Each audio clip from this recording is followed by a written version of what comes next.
की जो शान है, गुरु का जो ध्यान है, गुरु का जो ज्ञान है, गुरु की जो मुस्कान है और इनका अपने गुरु के प्रति जो सम्मान है, इन सभी बातों ने आज हर एक भक्त के दिल में अमिट छाप छोड़ दी है। आज हर कोई गुरु का दीवाना है और इस दीवानगी के आलम में झूमते हुए हम सब 3 बार गुरुवर के चरणों में नमोस्तु करेंगे और गुरुवर से कहेंगे कि गुरुवर हमारा मार्गदर्शन करें। गुरुदेव तुमको नमोस्तु नमोस्तु, गुरुदेव तुमको नमोस्तु नमोस्तु, गुरुदेव तुमको नमोस्तु नमोस्तु।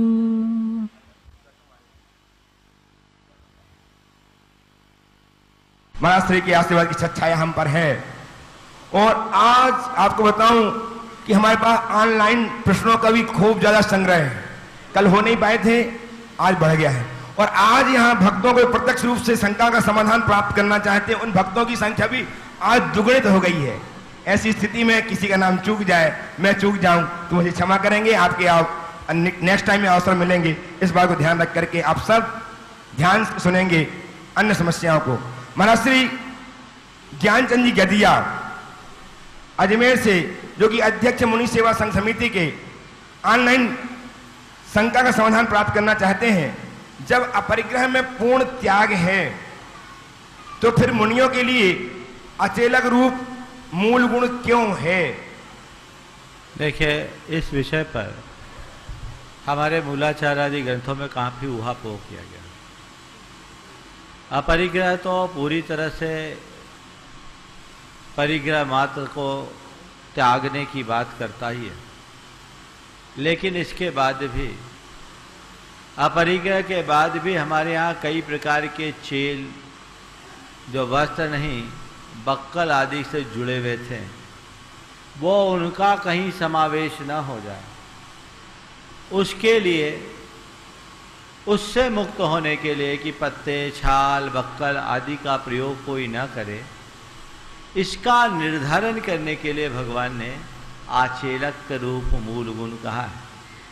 इसलिए इन दोनों को इसी दृष्टि से लिखा गया है और इस पे विशेष जिनको जानना है मूलाचार आदि ग्रंथों से इसका विस्तार से अध्ययन कर सकते हैं। महाराज श्री शास्त्री नगर जयपुर से बिमला देवी बिलाला जानना चाहती हैं, एक व्यथा का हल। हर माँ अपने बच्चे की नजर उतारती है। फिर से बोलो। हर माँ अपने बच्चे की नजर उतारती है, लेकिन बच्चे माँ को नजरों से उतारते हैं। ऐसा क्यों होता है गुरुदेव? बहुत गंभीर बात उठाई।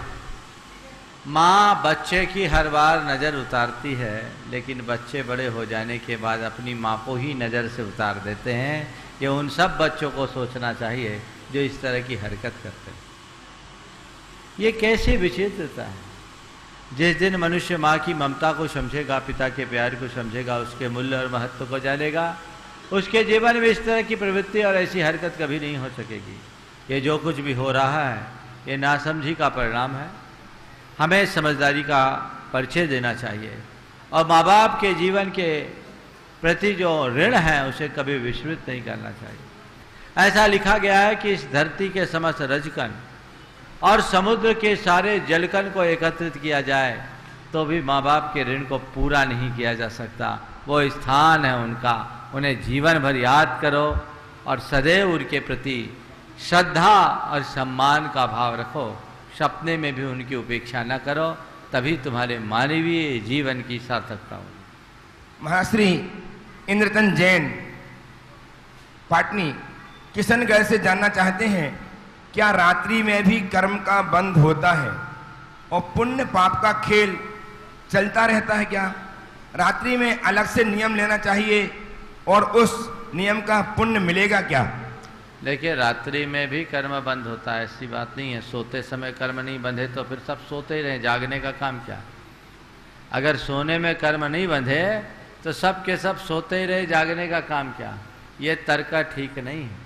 हमारे लिए कर्म बंध की ये प्रक्रिया हमेशा चलती है, चाहे रात हो या दिन, अनवरत कर्म का बंध होता है। इसलिए रात्रि में जब शयन करने के लिए जाओ तो जागरूक होकर के जाओ और कुछ परिग्रह आदि का त्याग करके चलो कि इन सब का त्याग, मेरे शरीर में जो है इसके अलावा बाकी सबका त्याग, ताकि इस बीच कुछ हो तो तुम्हारे लिए कोई नुकसान ना हो और उस त्याग के कारण प्रगाढ़ कर्म का बंध न हो। महाश्री हरियाणा के पलवल से शैली जैन जानना चाहती हैं कि महाश्री के नाम के आगे 108 उनके गुणों की वजह से लगाते हैं और भगवान के नाम के आगे 1008 उनके शारीरिक लक्षण की वजह से लगाते हैं।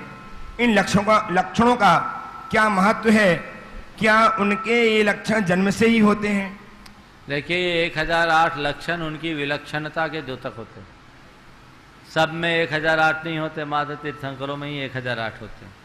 सब में, बाकी लोगों में हीनादिक होंगे, 1008 से ज़्यादा तो नहीं होंगे, पर 1008 जब भी होंगे तो केवल तीर्थंकरों के ही होंगे। इसलिए तीर्थंकरों के नाम के आगे 1008 लगाने की परिपाटी है। उन्हें 1008 नामों से संबोधा जाता है, इसलिए भी तीर्थंकरों के नाम के आगे 1008 लगाने की परंपरा है। महाश्री सरायुका श्रेष्ठ श्रीमती सुशीला जी पाटनी किशनगढ़ से जानना चाहती हैं कि मोहिनी कर्म का बंध कैसे होता है, उससे छूटने के उपाय क्या हैं? कृपया सरलतम रूप से समझाइएगा। आचार्य उमा स्वामी ने मोहिनी कर्म के बंध करने के कारणों का निरूपण करते हुए कहा, चारित्र मोहात तीव्र परिणाम है, कथायोदयात तीव्र परिणाम चारित्र मोहस्य। कि कसाय के उदय में जब हमारे परिणामों की तीव्रता होती है तो तीव्र चारित्र मोहिनी कर्म का बंध होता है।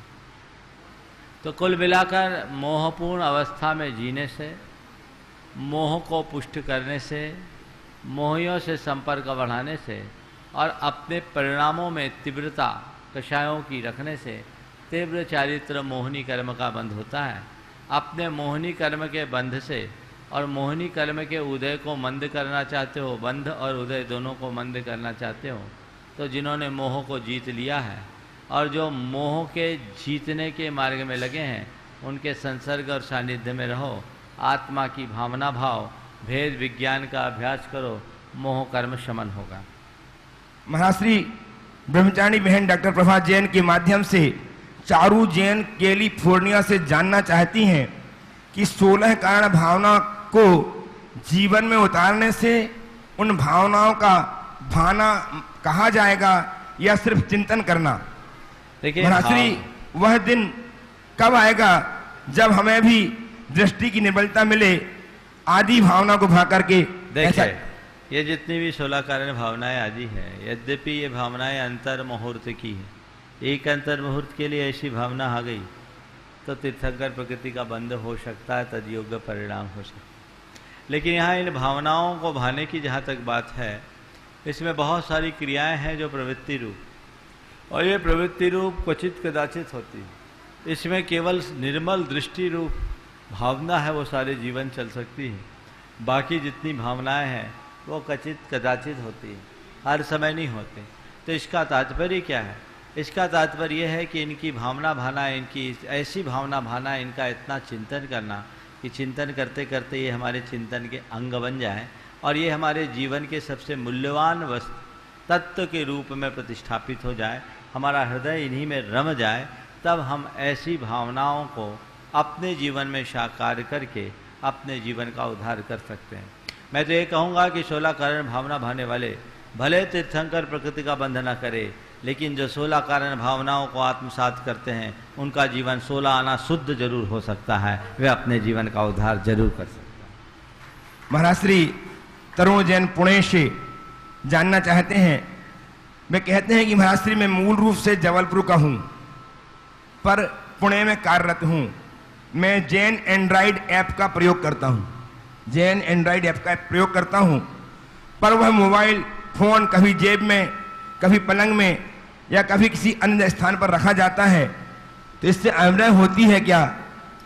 देखिए एक बहुत बड़ी क्रांति इंटरनेट के माध्यम से, एंड्रॉयड और अन्य अन्य ऐप के माध्यम से आपको घर बैठे धर्म ध्यान करने की अनुकूलता मिल गई, शास्त्रों का भी लाभ हो गया।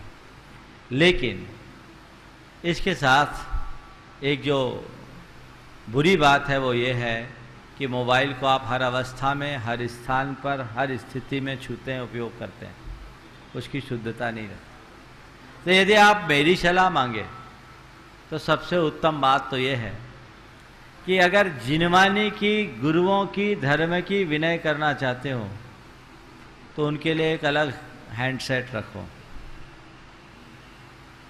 और उसमें केवल उन्हीं चीजों का उपयोग करो। उससे किसी से वार्तालाप मत करो, उससे फोन का प्रयोग मत करो, मुंह में लगाने की बात मत करो और अशुद्ध अवस्था में मत छुओ। ये जिनवानी की विनय, गुरु की विनय और धर्म की विनय का आधार। बहुत बढ़िया। ये सबसे अच्छा उपयोग है। और ऐसा नहीं कर सकते तो दोस्तों लगता है तो भी कम से कम इतना करो कि अपने मोबाइल को जहां तहां मत रखो, जैसे तैसे हाथ से उसका स्पर्श मत करो और जिस किसी अवस्था में उसे मत छुओ। अगर इतनी सावधानी रखो तो विनय होगा। और उस तरह के ऐप्स को तब तक मत खोलो जब तक आप शुद्ध नहीं हैं, क्योंकि ऐप के माध्यम से जो भी डाटा आज आपके आते हैं वो मोबाइल में नहीं है, वो सर्वर में। ऐप तो सर्वर से कैच करके आपको डाटा दे देता है। तो जब आप उसको ऑन करते हैं तभी वो प्रकट होता है। तो इस अर्थ में वो जिनवानी तभी खुलती है जब आप एप्लीकेशन को खोलते हैं। लेकिन फिर भी भाव विनय की दृष्टि से यदि मुझसे पूछो तो आप उसे सामान्य एप्लीकेशन मानने की जगह अपना धर्म ग्रंथ मानो, जिनवानी मानो, गुरु मानो, गुरु की छवि मानो। मैं आपसे एक सवाल पूछता हूं, आपके घर में तस्वीर टंगी हो गुरु की, जूठे हाथ से छुओगे? क्या छुओगे? तुम्हारे मोबाइल में गुरु की तस्वीर है, कैसे छूते हो? उस समय जूठे पुठे हाथ का ध्यान रहता है? बात समझ में आ गई आप लोगों को? महाराज आपने तो उल्टा काम बता दिया, इतना खर्चा कौन बढ़ाएगा। हम तो उसी सुविधा के साथ सुविधा लेना चाहते हैं। सुविधा का प्रयोग कीजिए। आपने मुझसे पूछा है, मैं तो वही बताऊंगा जो उत्तम है। और इतना सब कुछ करते हैं। अगर आपको धर्म करना, कितनी सहूलियत हो गई। पहले अपने साथ जिनवानी ढो के ले जाना पड़ता था, लेके ढोना तो नहीं पड़ता, जिनवानी लेके जाना पड़ता था। ढोना तो वस्तुओं को होता है। उनकी विनय अवनय की चिंता होती थी। अब आपको पुस्तकों के कोई ले जाने की जरूरत नहीं है। आप एक छोटे से ऐप के माध्यम से अपनी जरूरत की सारी पाठ की, पूजा की, आराधना की सब व्यवस्था अपने साथ कर सकते हैं। तो एक अलग से रखो। और इतना नहीं कर सको तो एक छोटा सा सॉल्यूशन, इन सब सामग्रियों को, हालांकि एप्लीकेशन तो उसमें नहीं आएंगे, लेकिन अन्य सामग्रियों को जो आपकी रोजमर्रा के जीवन में काम में आने वाली है, एक अलग से चिप या कार्ड में रख लो और उसे अपने सेट पर डाल करके आप उसका प्रयोग करो, तब जब आप शुद्ध हो। महाराज श्री इंदौर मध्य प्रदेश से नवीन जैन जानना चाहते हैं कि गुरुदेव, मंदिर जी में पेड़ लगा हो तो उसके फल का उपयोग करना चाहिए या नहीं? अगर जो लोग ऐसा करते हों तो उनको किस पाप का दोष लगता है, चाहे वह फल पेड़ से गिरा हुआ ही क्यों ना हो? देखिए, मंदिर जी में पेड़ लगे हैं और पेड़ के फल का उपयोग तो कोई ना कोई करेगा। और फल का उपयोग नहीं करेगा तो क्या फल फेंकेंगे? पहले मंदिरों में बाग आदि लगाए जाते थे, केवल इसलिए लगाए जाते थे कि इसके आय से मंदिर की व्यवस्था हो। अनेक ऐसे ताम्रपत्र और दानपत्र मिले हैं जिसमें राजाओं के द्वारा बड़ी बड़ी जागीरें दी गई, वन दिए गए, बाग दिए गए, खेत दिए गए, जिससे ये निश्चित उसमें लिखा गया कि इसकी आय से मंदिर की व्यवस्था होगी। तो बाग तभी दिया गया जब वो आय का स्रोत हो। आय तभी होगा जब उसमें से, बाग से, खेत से उत्पन्न फसल का कहीं लोग विनिमय करेंगे, उसका विक्रय करेंगे, लोग खरीदेंगे, खाएंगे, तब ना। तो आपने मंदिर के पेड़ के फल का या फसल का प्रयोग किया तो निर्माल नहीं है। निर्माल तब होगा जब आप फल तो खा लो और दाम मत दो, दाम नहीं दो। तो मंदिर के अगर किसी पेड़ के फल का आप उपभोग करते हैं, आप उपभोग कीजिए जो उसकी वास्तविक कीमत है, कम से कम उतना, कायदे से उससे कुछ ज़्यादा मंदिर में जरूर डालिए। और मंदिर की कमेटी की व्यवस्था नहीं है तो अपने मन से गुल्लक में डाल दीजिए, वो आपके लक को ऊंचा उठा देगा। इसमें निर्माल्य जैसा दोष नहीं लगेगा। यदि कोई कहता है कि मंदिर की वस्तु को खा लेने मात्र से निर्माल है, तो सब चीज़ें फेंकने लायक हो जाएगी और वह उस वस्तु का भी दुरुपयोग होगा। जो चीज़ें हमने भगवान के चरणों में निवेदन पूर्वक अर्पित कर दी वो हमारे खाने योग्य नहीं, लेकिन मंदिर के रख रखाव आदि के निमित्त लगाए गए पेड़, बाग, बगीचे, खेत, उसका आप उपयोग करते तो कोई दोष नहीं है, बशर्ते उतना भुगतान आप करें। महाराज श्री आप पूछो। महाराज श्री मणबगिया जी भोपाल से जानना चाहते हैं कि गुरुदेव नमोस्तु, आत्मा की पहचान, आत्मा का चिंतन ही जैनत की आत्मा है। आत्मचिंतन कैसे करें और उसके स्वरूप को कैसे समझें? आज का सुबह का पूरा प्रवचन इसी विषय में था, अभी ज़्यादा विस्तार से नहीं कहूँगा। आत्मा के प्रति हमेशा जिज्ञासा करें, आत्मा की समीक्षा करें, आप प्रयास करें, अभ्यास करें, आत्मचिंतन बढ़ेगा। महाराज श्री पुणे से DK जैन जानना चाहते हैं नमोस्तु करते हुए कि महाराज जी क्या दृष्टिहीन, वृद्ध व persons of high percentage of disabilities को कर्म आश्रय का व बंध कमतर होता है? लोक चलन व शासन की नीतियों के अनुसार भी यह सभी सहायता व मदद के पात्र हैं। इस बात को आपने क्या बोला मैं पढ़ा नहीं, इधर मुझे दो। मैं बोलता सुन नहीं पाया, इधर मुझे दो।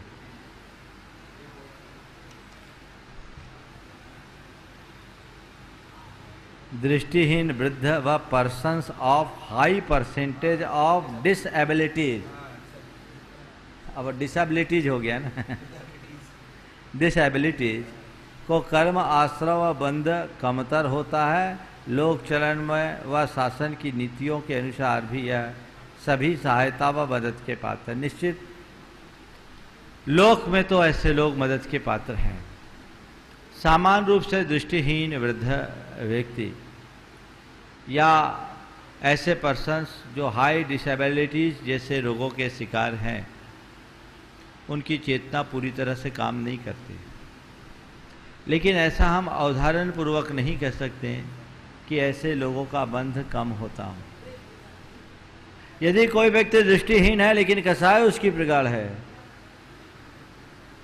तो उसका बंध भी बढ़ सकता है। जो अनेक प्रकार के डिसेबिलिटीज से जुड़े हुए हैं, यदि उनका माइंड पूरी तरह काम नहीं कर रहा है तो अपेक्षाकृत बंध कम करेंगे। आप एक मुझसे प्रश्न किया कि महाराज पागल को कर्म बंद होता है कि नहीं होता? अरे पागल को भी कर्म बंद होगा, लेकिन निश्चित वह जो कुछ भी कर रहा है वह अज्ञानता पूर्वक कर रहा है, उसे अपना विवेक नहीं, अपना विचार नहीं, इसलिए ऐसा कर रहा है। पर एक समझदार को जैसा बंध होगा वैसा बंध पागल को नहीं होगा, क्योंकि हमारे यहाँ बंध के विषय में एक सूत्र आता है, तीव्र मंद ज्ञाता ज्ञात भावाधिकरण वीर विशेषे व्यस्त विशेष। तो हम अपने भावों में जितनी तीव्रता या मंदता लाते हैं, हमारा जिस तरह का इंटेंशन या अभिप्राय उन क्षणों में जुड़ा रहता है, कर्म का बंध उसी अनुरूप होता है। महाश्री ऑनलाइन क्वेश्चन के ऊपर अंतिम क्वेश्चन चिरंजी लाल जी काला सीकर के माध्यम से वे जानना चाहते हैं कि जिस घर में माँ दुखी है उस घर से क्लेश नहीं जाता, जिस घर में बेटी दुखी है उस घर से बीमारी नहीं जाती, जिस घर में बहू दुखी है उस घर से गरीबी नहीं जाती। इस उक्ति को मैंने पढ़ा, महाराज श्री यह उक्ति कहाँ तक सही है? फिर से दोहराओ। जिस घर में माँ दुखी है उस घर से क्लेश नहीं जाता, क्लेश नहीं जाता। हाँ। जिस घर में बेटी दुखी है उस घर से बीमारी नहीं जाती, जिस घर में बहू दुखी है उस घर से गरीबी नहीं जाती। यह उक्ति मैंने पढ़ी, यह कहाँ तक सटीक है, उचित है? देखिए, कई अर्थों में सही है, यद्यपि आज की उक्ति है, पर यह उक्ति हमारे पुरातन सूक्तियों का नया रूप है। हमारे यहाँ बहुत पुराने समय में ऐसा लिखा है, यत्र नार्यस्त पूज्यन्ते रमन्ते तत्र देवता, यत्र नार्यस्त पूज्यन्ते रमन्ते तत्र देवता, सोचन्ते ही यत्रेता विनस्त्यासु ही तत्कुलम। जिस घर में नारी की पूजा होती है, यानी नारी को सम्मान मिलता है, वहाँ देवता रमते हैं। जिस घर में नारी को सम्मान मिलता है वहाँ देवता रमन करते हैं, और जहाँ की नारियाँ शोकाकुल होती है वो कुल नष्ट हो जाता है। तो यहाँ क्लेश, बीमारी और विपत्ति तो बहुत थोड़ी बात है। जब कुल ही विनष्ट हो जाए तो इसलिए ऐसा नहीं होना चाहिए। मेरी बात सुन करके महिलाएं बहुत प्रसन्न हो रही हैं, लेकिन नारी की पूजा और प्रतिष्ठा तभी तक है जब नारी में नारीत्व है। नारियों को चाहिए कि वो अपने नारीत्व को सुरक्षित रखे, उसे किसी भी अर्थ में प्रभावित न होने दें, तब सच्चे अर्थों में वो पूजा और प्रतिष्ठा की अधिकारिणी बनेगी। प्रत्यक्ष विराजित शंका करता है, ध्यान रखें, उनके नाम में पुकार रहा हूं, तैयार रहेंगे। श्रीमान संदीप जी चौधरी किशनगढ़ से, श्री सुभाष चंद्र जी बजाता किशनगढ़ से। वे आए उसके पूर्व एक सूचना मैं आप सब श्रोताओं को, विराजित सभी भव्यजनों को, इस अपेक्षा से यदि आप महाराज श्री से जुड़ना चाहते हैं तो मैं आपसे सूचित करते हुए निवेदन कर रहा हूं कि अपने मोबाइल पर प्रमाणिक ऐप डाउनलोड करें। इस ऐप में महाराज श्री के सभी प्रवचन, शंका समाधान और अन्य जानकारियां आपको नियमित उपलब्ध होती रहेंगी। इसके साथ ही महाराज श्री के प्रवचन और शंका समाधान आप लाइव भी सुन सकेंगे, देख सकेंगे। इसके लिए इस एप्लीकेशन में आपको गुरुवाणी को क्लिक करना होगा। एप्लीकेशन को डाउनलोड करने के लिए आप प्ले स्टोर से प्रामाणिक PRAMANIK टाइप करके डाउनलोड कर सकते हैं। यह सुविधा सभी एंड्रॉइड, iOS, विंडोज फोनों पर उपलब्ध है। आप निश्चित ही मेरी बात को ध्यान रखते हुए महाराष्ट्र से जोड़ने का अनुपम उदाहरण प्रस्तुत कर सकते हैं, जोड़ सकते हैं। आइए श्रीमान संदीप जी चौधरी किशनगढ़ से अपने प्रश्न को लेकर के और तैयार हैं सुभाष चंद्र जी बयातिया किशनगढ़।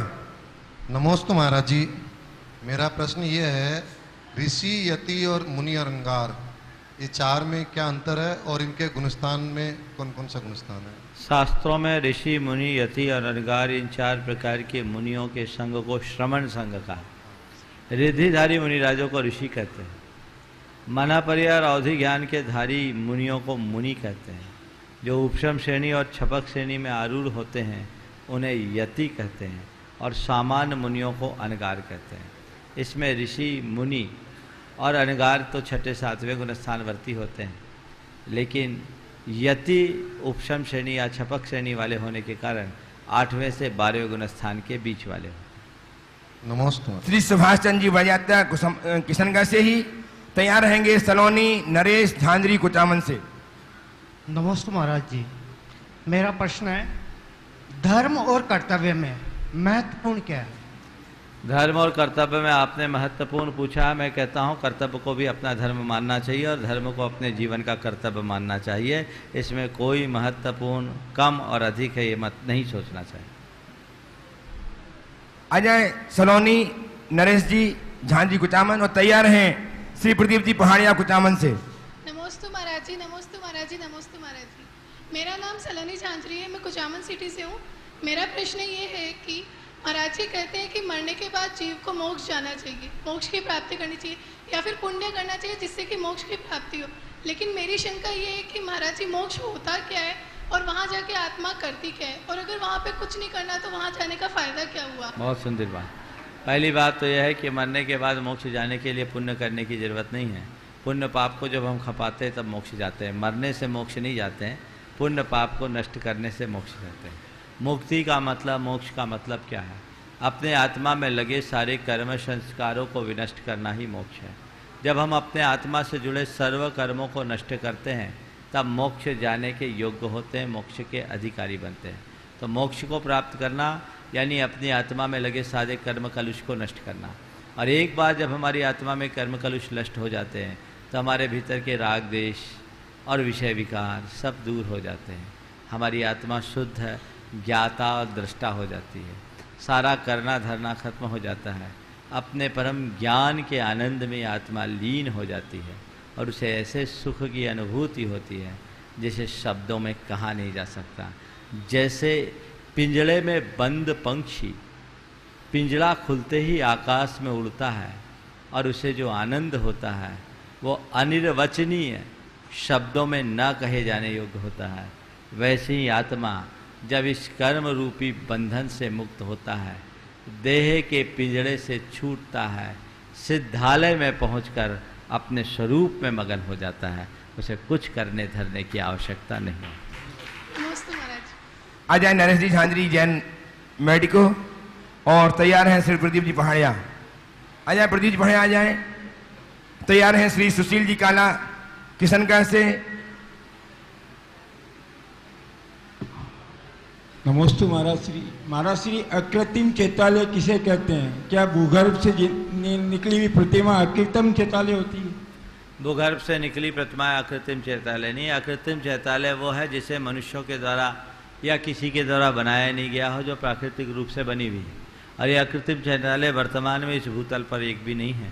ये अकृत्रिम चैतालय हमारे जो अकृत्रिम रचनाएं हैं, स्वर्गों में हैं, पर्वतों में हैं, वृक्षों पर है, जम्बू वृक्ष, सालवेली वृक्ष आदि वृक्षों में है, नंदीश्वर द्वीप आदि द्वीपों में है, और जो कुलाचल है उनमें है। मध्यलोक में 458 जिनालय है, सभी में अकृत्रिम जिनालय है। फिर महाराज ये सांगानेर में जो प्रतिमाएं निकली है उनको अकृत्रिम चैतालय की कैसे बता? किसने कहा अकृत्रिम चैतालय? लिखा हुआ यही रहता है अकृत्रिम चैतालय। मैंने तो नहीं देखा वहाँ लिखा हुआ अकृत्रिम।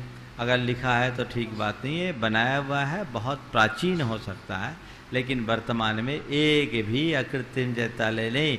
अकृत्रिम कुल 458 हैं, उनमें आपके यहाँ एक भी नहीं है। चलिए आइए नरेश जी झांझरी, और तैयार रहेंगे सुशील जी काला किशनगढ़ से। हाँ, विजात पर्वत पे, कुलाचलों पर, जम्बू सालमेली वृक्षों पर, ये 458 का डिटेल में नहीं बता रहा हूँ। मध्यलोक में कुल 458 अकृत्रिम जिनालय हैं। चलिए। नमस्ते महाराज जी, त्रिवार नमस्ते महाराज जी। महाराज जी मेरी शंका ये है कि अणिमा और लघिमा जो रिद्धियाँ होती है, अणिमा और लघिमा, वो रिद्धियाँ क्या आज के युग में भी पॉसिबल है? महाराज जी तो मान लो इतनी तपस्या करते हैं, और अगर उनको वो रिद्धियाँ वो नहीं मिले या दूसरी रिद्धियाँ मिलती भी है तो उनका महाराज जी उनका उपयोग क्यों नहीं करते? अगर वो उपयोग करें तो समाज के लोग दूसरे देवी देवताओं के पास में भी नहीं जाए और जैन धर्म की प्रभावना भी बढ़े। देखिए, मेरी शंका समाधान कीजिए। शास्त्र के विधानानुसार पंचम काल में कोई रिद्धि नहीं होती। रिद्धि का मतलब है तपो विशेष से प्रकट चमत्कारिक शक्ति। ये सारी शक्तियाँ स्वतः प्रकट हो जाती है। पंचम काल में ये होती नहीं, चतुर्थ काल में होती है। पंचम काल में वर्तमान में ऐसी कोई रिद्धियाँ नहीं हैं। सिद्धियाँ जरूर हो सकती है, रिद्धियाँ प्राप्त होती है, सिद्धियाँ की जाती है, लेकिन मुनिजन अपनी सिद्धियों का प्रयोग नहीं करते। प्रयोग करने में भी उन्हें दोष लगता है, इसलिए वो उनका प्रयोग नहीं करते हैं। पर उनके पुण्य का प्रताप कुछ ऐसा होता है कि बिना किसी प्रयोग के ही लोक का सारा काम हो जाता है। मैं आपको एक घटना सुनाता हूँ। सन 1987 में गुरुदेव के सानिध्य में नैनागिरी में पंचकल्याणक गजरथ प्रतिष्ठा महोत्सव होना था। नैनागिरी में पूरा ड्राई एरिया, प्रशासन लगा हुआ था। 400 फुट तक के बोरिंग कर लिए, एक बूंद पानी नहीं। पूरी कमेटी हैरान परेशान, पानी के बिना इतना बड़ा महोत्सव कैसा होगा। 5 लाख लोगों की उस आयोजन में सम्मिलित होने की संभावना थी। इतने बड़े आयोजन में पानी के अभाव में आखिर क्या होगा। लोग परेशान थे और कमेटी के लोग गुरुदेव के चरणों में आए। आयोजन में 2 दिन की देर थी। मैं गुरु चरणों में ही बैठा था। उन दिनों में क्षुल्लक अवस्था में था, और जब गुरु चरणों में उनने कहा कि महाराज जी पानी के बिना क्या होगा, ये बड़ी चिंता है। गुरुदेव ने बहुत सहजता से कहा, चिंता मत करो, प्राणी अपने साथ खुद पानी लेकर आएगा। चिंता मत करो, प्राणी खुद पानी लेकर आएगा। गुरुदेव से आशीर्वाद लेकर वो लोग लौटे। रास्ते में उनके मन में आया कि एक नाला के किनारे बोरिंग कर रहे थे, जो 35 फीट के बाद दलदल निकल जाने के कारण, दलदल आ जाने के कारण रोक दिया था। चलो उस पर पंप चलाकर देखते हैं। उस 35 फीट के बोर में उनने पंप चलाया और प्रति घंटा 5000 गैलन पानी उस छोटे से बोर ने दिया। और एक छोटे से बोर ने इस पूरे महोत्सव को पानी पिला दिया। 5 लाख से ज्यादा लोग उस महोत्सव में सम्मिलित हुए। गुरुदेव के द्वारा उसी महोत्सव में पहली आर्यिका दीक्षा दी गई थी 10 फरवरी 1987 को। आर्यिका गुरुमती, दृढ़मती आदि 11 आर्यिकाएं थी और बहुत बड़ा महोत्सव था। उस छोटे से बोर ने सबको पानी पिला दिया। महोत्सव के समापन के बाद 10-20 हजार लोग बैठे थे, रुके थे। दूसरे दिन तक पानी मिला और तीसरे दिन जब मोटर चलाया वहाँ कोई पानी नहीं निकला। लोगों ने पूछा पानी का क्या हुआ? बोले जो पानी लाया था वो पानी ले गया, जिसके लिए पानी आया था उसका पानी हो गया। ये गुरुजी ने कोई मंत्र तंत्र से किया ऐसा नहीं, महान आत्माओं के पुण्य के प्रताप से स्वतः सारी अनुकूलताएं प्रकट हो जाती है। मैं दूसरी घटना सुनाता हूं। 1994 में संघ अमरकंटक में था। अमरकंटक में जो अपना सर्वोदय क्षेत्र बन रहा है वो भूतल से 120 फीट हाइट पे है। वहां की रोड से 120 फीट की हाइट है अपनी। ऐसे ही वो समुद्र लेवल से 3600 फुट ऊंचा है, हिल स्टेशन है। और पूरी बॉक्साइट की खान, वहां नीचे कुआं से पानी आता था जिसमें 80 हाथ रस्सी लगता था। पर कुआं के बिना क्षेत्र कैसे होगा?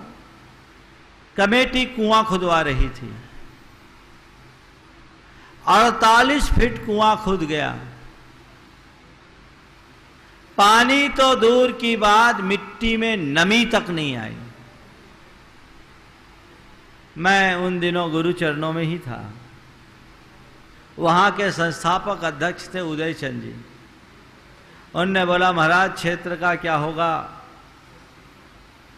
आज 17 मई हो गई है, बरसात आने वाली है, प्रतिदिन 1 फुट बमुश्किल खुदता है और पानी के कोई लक्षण नहीं है।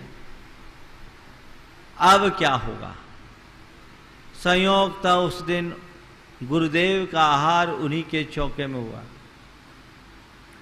मैंने उनसे पूछा आहार तो तुम्हारे ही हुआ? बोले हाँ हुआ। हमने कहा पूछा गंधोदक का क्या किया? बोला महाराज समझ गए। उन्होंने गुरुदेव का गंधोदक उस कुएं में डाला, गड्ढे में, अभी कुआं नहीं है, गड्ढे में डाला और उस दिन 2 फुट खोदा, 49वें फुट में पानी निकल गया। ऐसा पानी निकला कि पूछो मत। तय था कि कम से कम 80 फुट खोदना है, 62 फुट पर ब्रेक लगाना पड़ा, कुआं ही नहीं खोद पाए। और ये इतना अच्छा कुआं है, वो ठेकेदार ने जिसने कुआं खोदा बोला मैंने इस पूरे इलाके में 200 कुआं खोद दिया, लेकिन ऐसा स्रोत कहीं नहीं मिला। तो ये क्या है? महान आत्माओं की ऊर्जा का प्रताप है, जिनके भीतर साधना होती है, तप का तेज होता है, उनके साथ शक्तियां अपने आप जुड़ जाती। गुरु जी की बात आ रही है। एक और बात कह रहा हूं।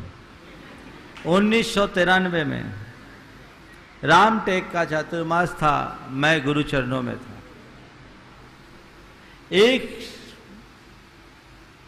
व्यक्ति जो एक साधु के रूप में था, हाई प्रोफाइल लोग उसके साथ थे। चेहरा बड़ा तेजस्वी, बड़े बाल, माथे पर तिलक, रेशमी कुर्ता और पायजामा, गले में माला, हाथ में चमेली का फूल और पूरे शरीर में इत्र लगा हुआ था। समझ में आ गया कि ये तांत्रिक किस्म का व्यक्ति है। गुरुदेव के चरणों में वो आधा घंटा बैठा। अब महाराज ने बस आशीर्वाद दिया, ना इनने कुछ बोला ना उनने कुछ बोला, और उनकी तो आदत है उनसे जब तक पूछो नहीं तब तक बोलते नहीं। और वहां से आधा घंटे बाद वो व्यक्ति मेरे पास आया, मैं बगल में ही था। और मुझसे आकर के जो बात कही वो मैं आपसे कहना चाहता हूँ, सबको कहना चाहता हूँ। बोला बाबा, आपके बड़े बाबा में तो दिव्य शक्तियां हैं। क्या बोला? बोला महाराज बाबा, हम जिनके पीछे भागते हैं वे सब इनके इर्द गिर्द घूमती है, पर ये उन्हें नजर उठा करके भी नहीं देखते। बोलिए आचार्य विद्यासागर जी महाराज जी की। ये अद्भुत शक्ति। तो समझ गए? तो हम अगर ठीक साधना करेंगे तो स्वतः सब आएंगे। भगवान महावीर का वचन, धम्मो मंगल मुख्यम अहिंसा संयमो तवो देवा विजस नमनसंति तस् धम्मे सयामनो। यदि हमारे हृदय में धर्म प्रतिष्ठापित होगा तो देवता खुद नीचे आकर के अवतरित होंगे। हमें देवताओं को बुलाने की भी आवश्यकता नहीं पड़ेगी। वाह, क्या प्रश्न पूछा! 3 दिन संस्मरण, आचार्य श्री के संस्मरण महाराज जी ने आपकी सौभाग्य से सुना दिए। आइए श्रीमान सुशील जी काला किशनगढ़ से, और तैयार रहेंगे श्री मनोज जी, अंजू जी दिल्ली से, जो हमारे मुख्य अतिथि हैं। नमस्ते महाराज जी, नमस्ते महाराज जी। मेरा प्रश्न ये है महाराज जी, अधिकांश चित्र साधुओं के अधिकांश चित्र पीछे कमंडल के बिना दिखते अधिकांश नजर आते। आप लोग ऐसे बोल रहे हैं, मैं नहीं सुन पा रहा हूँ, दुनिया क्या सुनेगी? मुंह से माइक लगाओ अच्छे से, बोलो अब। हाँ ठीक कर भैया, हाँ माइक ऐसे लगाओ। हाँ, साधुओं के चित्र अधिकांश जगह बिना पीछे कमंडल के नजर आते हैं, क्या सही है या गलत? देखो, साधु को पूरी मुद्रा के साथ अंकित करना चाहिए। आइए श्री मनोज जी, अंजू जी दिल्ली से तैयार रहे, मुखर्जी दिल्ली से, और तैयार रहेंगे सम्यक जैन भटिंडा। नमस्ते गुरुदेव। गुरुदेव, हमें जो कुछ भी आज का मिला है, जैसे जैन धर्म, मनुष्य भाव और गुरु का सानिध्य, ये सब पूर्व जन्म के कर्मों से मिला हुआ है। तो ये इन सब के मिलते हुए भी हम मोक्ष मार्ग में लगें, इस बात का निर्धारण कैसे होगा? यह पुरुषार्थ से होगा, पर पूर्व जन्म के कर्म और इस जन्म का पुरुषार्थ, इसकी सीमाएं हम किस तरह से निर्धारित कर सकते हैं? बहुत अच्छा सवाल आपने उठाया। पहली बात तो ये है, 2 शब्द, योग और दूसरा प्रयोग। ये जितनी भी अनुकूलताएं मिली है, ये पूर्वकृत पुण्य से ही मिली है, और इसके साथ हमने कुछ प्रयास किया है तो भी मिली। तो ये योग है, ये मिलना योग है। मिल जाना मात्र हमारे लिए लाभदायी नहीं है। योग का जब हम प्रयोग करें तब हमें उसका सच्चा लाभ हो। तो जो योग मिला उसका प्रयोग करें, और प्रयोग कब होगा? जब हम उसका सही मूल्यांकन करेंगे। आपने पूछा है कि हमारे पिछले पुण्य और वर्तमान के प्रयत्न के बीच की सीमा क्या है? पुण्य की वेकिंग है, योग है। उसके साथ यदि हमारी बुद्धि निर्मल होती है और उस योग का सही प्रयोग करते हैं तो अल्प पुरुषार्थ में भी महापरिणाम पाया जा सकता है। और योग का दुरुपयोग करते हैं तो हमें रसातल में पहुंचा देगा। एक व्यक्ति है जो अपने जीवन में सर्व प्रकार की अनुकूलताओं को पाकर धर्म ध्यान में लगकर अपने जीवन का उद्धार करता है, और एक व्यक्ति है कि इन अनुकूलताओं की उपेक्षा करके भोग विलासता में अपने जीवन को खपा देता है। तपस्या करने के लिए भी स्वस्थ शरीर चाहिए, और भोगों में रमने के लिए भी शरीर का स्वास्थ्य चाहिए। स्वस्थ तन मिलना पुण्य का योग है, पर साधना करना उसका सही प्रयोग, और विलासता में डूबना उसका दुरुपयोग। तो ये सब चीजें निर्भर किस पर करती है? केवल पुण्य पाप पर नहीं, हमारी बुद्धि पर। बुद्धि जो बहुत दुर्लभता से प्राप्त होती है। धन कन कंचन राज सुख सभी सुलभ कर जान, दुर्लभ है संसार में। ये बुद्धि प्रयास से नहीं मिलती, ये बुद्धि पुण्य से नहीं मिलती, ये बुद्धि किसी की कृपा से नहीं मिलती। देखो, हमारे लिए बहुत सारी चीजें ऐसी हैं जो जन्म से प्राप्त हो जाती, अनायास मिल जाती। जैसे जन्म लिया, शरीर मिला, इसके लिए कोई प्रयास की जरूरत नहीं। शरीर के साथ माँ बाप मिल जाते हैं, उसके लिए भी हम प्रयत्न नहीं करते हैं। और जिस दिन जन्म लेते हैं, शरीर के पोषण के लिए माँ का दूध भी मिल जाता है। ये सहज प्राप्त है। फिर माँ बाप की कृपा से पढ़ लिख जाते हैं, हमारा पालन पोषण हो जाता है। ये माँ बाप की कृपा से, संयोग से हमें प्राप्त हो जाती है। मनुष्य अपने पुरुषार्थ के बल पर धन पैसा कमा लेता है, ये प्रयोग सिद्ध है। लेकिन इन सब को पाने के साथ सद्बुद्धि पाना, ये मात्र नियोग है। समझ गए? सहज, संयोग, प्रयोग और नियोग। जिनका नियोग ठीक होगा उनकी बुद्धि निर्मल होगी, वे धर्म में लगेंगे, अपने जीवन का उत्कर्ष करेंगे। और जिनका नियोग खोटा होगा, तीर्थंकरों का सानिध्य पाकर के भी अपने आप को नहीं सुधार पाएंगे। राजा सैनिक भगवान महावीर का खास भक्त होने के बाद भी एक संयम नहीं ले पाया। क्यों? चाहता नहीं था, ऐसी बात नहीं थी। मन में आता भी था, तत्व को समझता भी था, लेकिन नियोग खराब था। क्या था नियोग?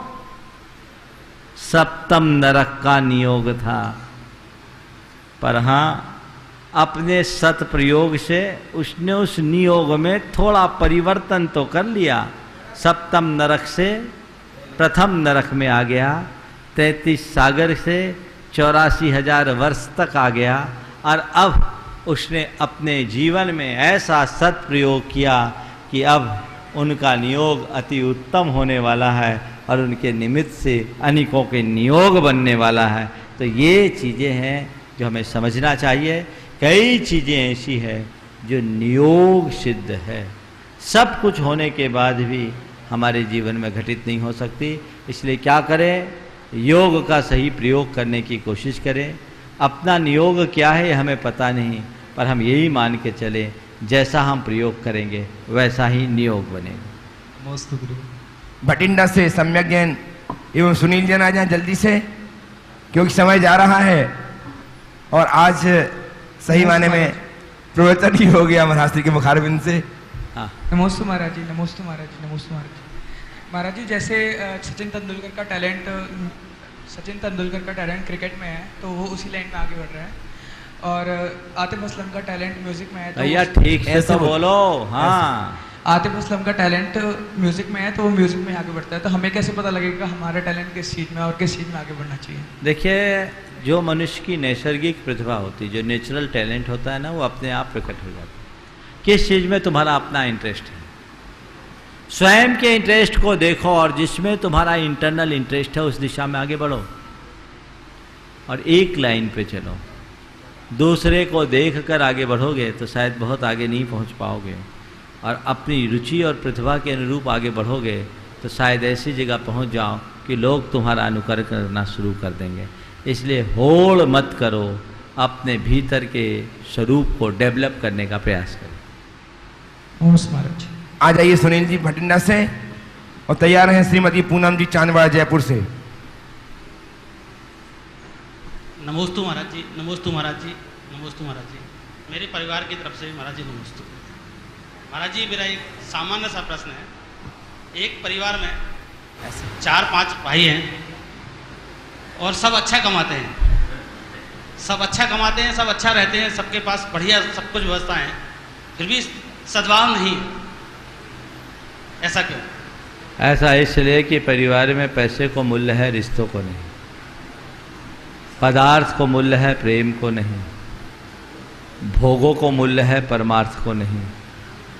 और दुनिया पैसे को मूल्य है, परमात्मा को नहीं। जिस दिन ये आंतरिक चीज़ों पर ध्यान आ जाएगा, जीवन में बदलाव आएगा। नमोस्तु महाराज, नमोस्तु महाराज। श्रीमती पूनम जी चांदवाड़ा जयपुर से तैयार हैं श्री नरेंद्र जी शेट्टी गीतकार किशनगढ़ से। नमोस्तु महाराज जी, नमोस्तु महाराज जी, नमोस्तु महाराज जी। मैं पूनम चांदवाड़ जयपुर झूठवाड़ा से। महाराज जी मेरा प्रश्न है, आशीर्वाद का हमारे जीवन में क्या महत्व है? एक गुरु का आशीर्वाद हमारे जीवन में किस तरह फलीभूत होता है?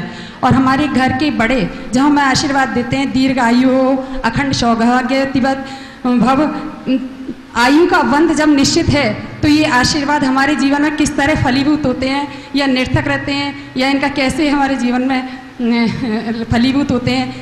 महाराज जी मार्गदर्शन करें। देखिए, आशीर्वाद एक मंगल भावना की अभिव्यक्ति है, चाहे गुरुजनों के प्रति हो या घर परिवार के बड़े जनों की बात हो। मंगल भावना की अभिव्यक्ति, इस मंगल भावना में व्यक्ति का कल्याण, यश, क्षेम और आयुष्य, आरोग्य आदि सब अंतर्निहित है। इस भाव से आशीर्वाद दिया जाता है। आशीर्वाद का एक बहुत अच्छा अर्थ मैंने एक व्यक्ति से सुना था, जो उन्होंने एक श्लोक के माध्यम से सुनाया था। आशीर्वाद में सबसे पहला अक्षर है आ का मतलब है आनंद, शी का मतलब है शिव यानी कल्याण, वा का मतलब है श्रेष्ठता, वा को श्रेष्ठता के अर्थ में दिया है, और द का मतलब है दया।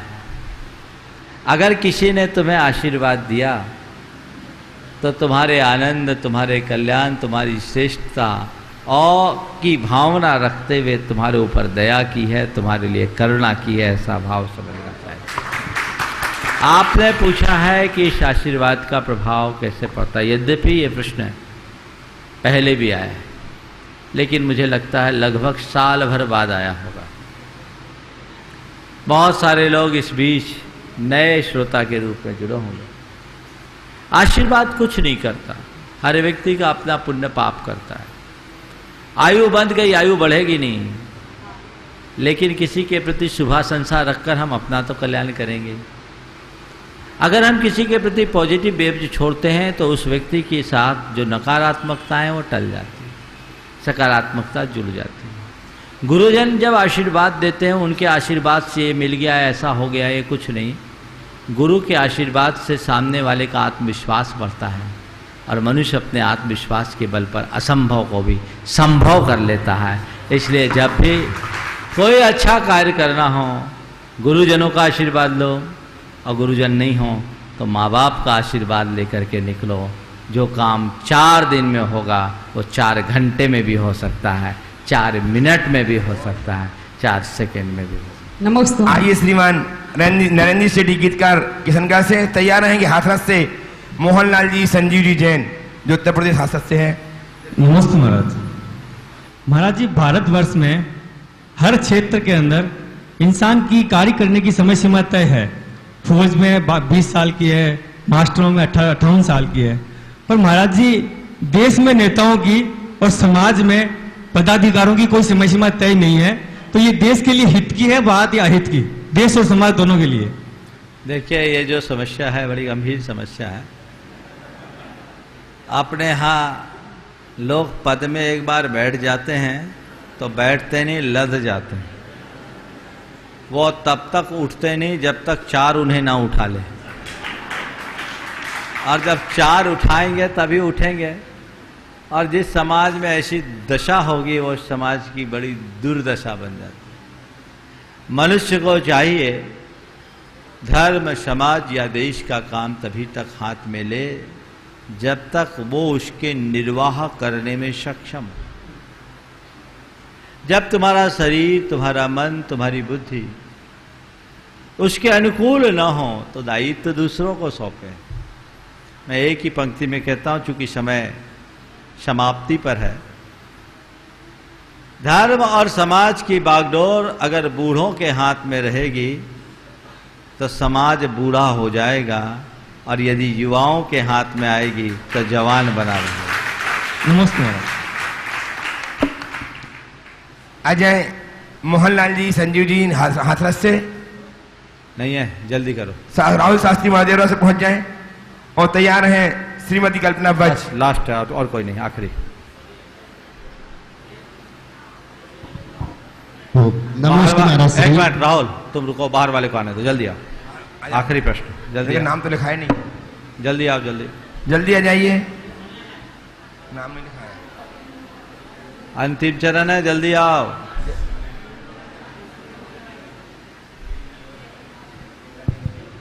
नमोस्तु गुरुवर, नमोस्तु गुरुवर, नमोस्तु गुरुवर।